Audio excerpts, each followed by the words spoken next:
इस वीडियो में हम जानेंगे मेमोरी के बारे में। दो टाइप की मेमोरी जहाँ यूजुअली कंफ्यूजन देखने को मिलता है कि रैम हमारा डेटा सेव करने में हेल्प करती है या रोम हमारा डेटा सेव करने में हेल्प करती है। यूजुअली अगर हम बात करें तो सिंस दोनों ही मेमोरी के टाइप्स होते हैं, तो दोनों ही किसी ना किसी टाइप के डेटा को सेव करने में हेल्प करती है। अब अब जो हम काम कर रहे हैं उसके लिए कौन सा डेटा कौन सी मेमोरी यूज होगी, और जितना आपकी सिस्टम से रिलेटेड फाइल्स होती है उसके लिए कौन सी मेमोरी यूज करेंगे या होती है, उसको हम जानेंगे इस वीडियो में। तो स्टार्ट करते हैं। यहाँ पर सबसे पहला हमारे पास आता है रैम के बारे में। RAM basically stands for random access memory. RAM में हमारे पास कुछ पॉइंट्स लिखे हैं कि एक ये वॉलेटाइल होती है, टेम्परेरी स्टोरेज होता है, हाई स्पीड परफॉर्मेंस प्रोवाइड करती है, लेकिन एक्चुअल में डेटा किस टाइप को सेव कर रही है वो होता है हमारा एक्टिव डेटा। स्टोरेज की अगर बात करी जाए तो वो क्या है, एक्टिव डेटा को स्टोर करने का काम करती है रैम। एक्टिव डेटा का मतलब क्या हुआ, जिसपे आप करंटली काम कर रहे हैं। जैसे आप नोटपैड में बिना कोई फाइल को सेव करे आप टाइपिंग कर रहे हैं, उस पे ही अगर आपने बिना सेव करे आपने चीजें को लिखा, आप नेक्स्ट लाइन पे आए, पुरानी लाइन आपकी फिर भी आपकी स्टोर्ड रह रही है फॉर टेम्पररी बेसिस, तो वो सारी चीजें कहाँ स्टोर हो रही है, रैम के अंदर स्टोर होती है। अब सिंस अगर पावर अगर लॉस्ट होती है, सिंस अगर आपने फाइल सेव नहीं करी है और वो पावर लॉस्ट हो जाती है, आपका कंप्यूटर में इलेक्ट्रिसिटी का आना बंद हो जाता है, तो वहां पर डेटा आपका लॉस्ट हो जाएगा। इसी वजह से रैम को हम वॉलेटाइल नाम से भी जानते हैं कि ये एक वॉलेटाइल मेमोरी होती है, क्योंकि डेटा टेम्परेरी बेसिस पे आपका सेव हुआ, और अगर आपने उसको प्रॉपरली उसको सेव नहीं करा, नॉर्मली जो हम फाइल सेव करने के लिए प्रोसेस यूज करते हैं उस तरीके से आपने उसको सेव नहीं करा तो डेटा मेरा लॉस्ट हो जाएगा। ओके, तो वही चीज यहाँ लिखी गई है, it is a temporary storage, और एक हाई स्पीड परफॉर्मेंस के लिए भी ये यूज करी जाती है। दो इसमें एक पर्टिकुलर हमारा ट्विस्ट रहता है कि रैम जो है हमारी स्मूथ फंक्शनिंग के लिए यूज करी जाती है, ना कि हाई स्पीड के लिए। अगर प्रॉपरली अगर हम बात करें तो स्मूथ फंक्शनिंग का मतलब है कि जो एप्लीकेशंस में रन करा रहा हूँ वो स्मूथली, जितना उनको टाइम टेकन होना चाहिए एग्जैक्टली उतना टाइम टेकन लेकर ही जो है एप्लीकेशंस रन कर पा रहे हैं, वो हो गया स्मूथ फंक्शनिंग।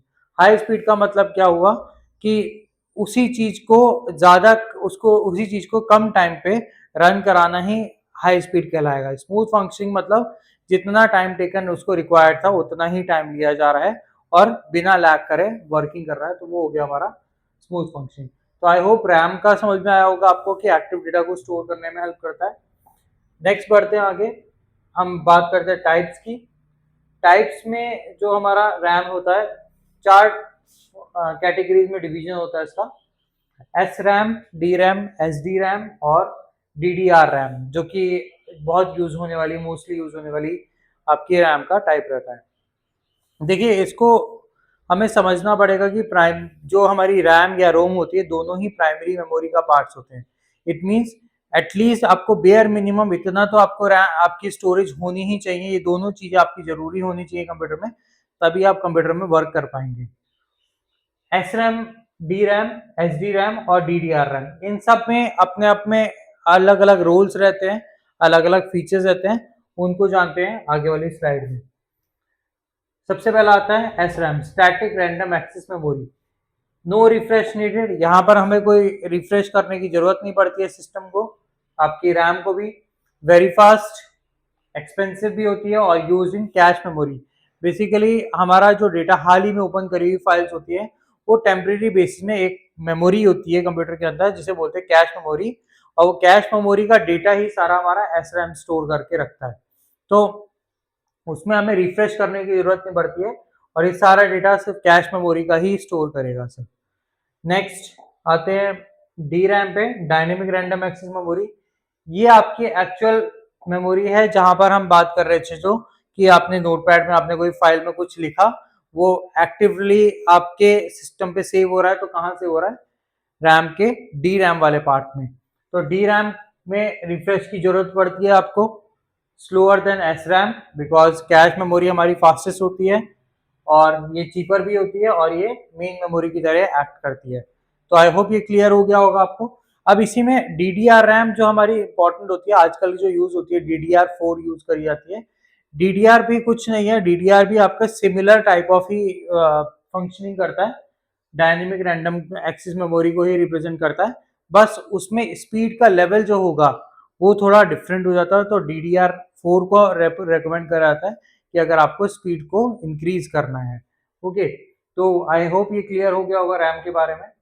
नेक्स्ट आता है रोम। अब रोम का क्या पर्पज है? रोम का पर्पज होता है हमारा BIOS के इंस्ट्रक्शंस को सेव करना। जो सिस्टम फाइल्स होती है यूजुअली वो आपको रोम के अंदर ही देखने को मिलती है। रीड ओनली मेमोरी जैसा कि इसका नाम है, ये जो है नॉन वॉलेटाइल मेमोरी होती है। नॉन वॉलेटाइल का मतलब हुआ यहाँ पर कि इसमें डेटा आप इरेज नहीं कर सकते हैं। तो इवन इफ आपने सेव करा है या नहीं करा वो मैटर नहीं करता है। ये आपके जब आपका सिस्टम मैन्युफैक्चर होके आता है तभी इसमें जो फाइल्स वगैरह डलती हैं उसी समय स्टोर होके आती हैं एंड उसको आप बाद में चेंजेस नहीं कर सकते हैं। That is why it is known as non volatile memory. और ये परमानेंट स्टोरेज होती है बिकॉज वही आप डिलीट नहीं कर सकते हैं, तो परमानेंट बन गई। And use for booting process. Booting process basically होता है आपने रीस्टार्ट करना है अपने सिस्टम को, या दोबारा से आपने स्टार्टिंग से आपने पावर ऑन करा है, तो वो सारा का सारा फाइल्स का एक इंस्ट्रक्शन मैनुअल पूरा सेव हो रखा है रोम के अंदर ही। तो रोम का काम होता है BIOS के इंस्ट्रक्शंस को सेव करना, जो हम बोलते हैं basic input output system, linked है जो कि बूटिंग से। तो आई होप ये क्लियर हो गया होगा रोम के बारे में। रोम के भी अपने टाइप्स होते हैं यहाँ पर। रोम में हमारे पास ये टाइप्स देखने को मिलते हैं, प्रोम, EPROM, डबल EPROM और फ्लैश मेमोरी। अब इनको समझ लेते हैं क्या क्या चीजें है यहाँ पर। ये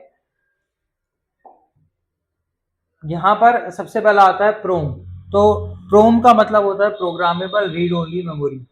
programmable read only memory one time programmable होता है। मीन्स मैं खाली रोम मार्केट से लेके आया और उसके बाद मैंने उसमें कुछ भी प्रोग्रामिंग करी, लेकिन वो वन टाइम प्रोग्रामिंग नहीं हुई। इसका क्या मतलब हुआ कि आपने वही आप चेंजेस नहीं कर सकते इसमें, इस टाइप की रोम पे। तो written once can not be change, वही चीज यहाँ पर डिफाइन कर रखी है।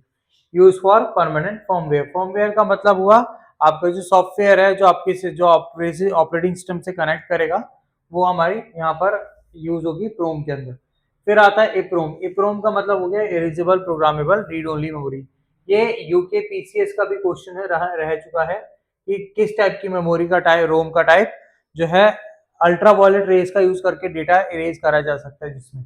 तो ये वही रोम का टाइप है जिसमें यूवी रेज का यूज करके आप डेटा को इरेज कर सकते हैं। कैन बी इरेज और री रिटर्न, बस आपको अल्ट्रावायलेट रेज का यूज करना पड़ेगा for development and updates purpose के लिए। फिर आता है EPROM, electrically erasable programmable read only memory. इसमें आप इलेक्ट्रिक चार्ज देके आप इसका डेटा इरेज करते हैं। Can be erase and re return electronically और using modern devices and BIOS, basic input output system में जो है उसके लिए भी यूज करे जाते हैं और मॉडर्न डिवाइसेस में यूज करे जाते हैं। तो आई होप ये क्लियर हो गया होगा आपको कि हमारी जो रोम और रैम दोनों ही स्टोरेज के लिए काम आती है। वहीं जहां पर हम बात करते हैं रोम रैम की, तो रैम जो है हमारा एक्टिव डेटा को स्टोर करता है जिसपे हम करंटली वर्क कर रहे हैं। वहीं अगर दूसरी जगह बात करी जाए रोम की, तो रोम हमारा एक्टिव डेटा को स्टोर नहीं करता। उसमें जो डेटा स्टोर होता है वो बूटिंग से रिलेटेड होता है, जो हमारे BIOS इंस्ट्रक्शंस होते हैं जिसमें आपका सिस्टम ओपन होने से लेकर किस तरीके से वो रिफ्रेश होगा, किस तरीके से उसमें वर्किंग होगी और किस तरीके से वो शट डाउन होगा अल्टीमेटली या रीस्टार्ट होगा, ये सारा फाइल्स, ये सारा डेटा, ये सारा इंस्ट्रक्शन सेव किया जाता है रोम के अंदर। तो उसी वजह से हम रैम को वॉलेटाइल बोलते हैं और रोम जो होती है हमारी नॉन वॉलेटाइल होती है, बिकॉज उसमें डेटा आपका परमानेंटली फीड हो जाता है। उसमें एक बार आपने डेटा फीड कर दिया आप चेंजेस नहीं कर पाएंगे। तो आई होप ये आपको पसंद आया हो आज की क्लास में। आगे इसी तरीके से नॉलेज लेने के लिए subscribe to our channel Magnus up skills और do like and comment on this video ताकि हमें भी एक एनकरेजमेंट मिले आगे के लिए। ओके, तो नेक्स्ट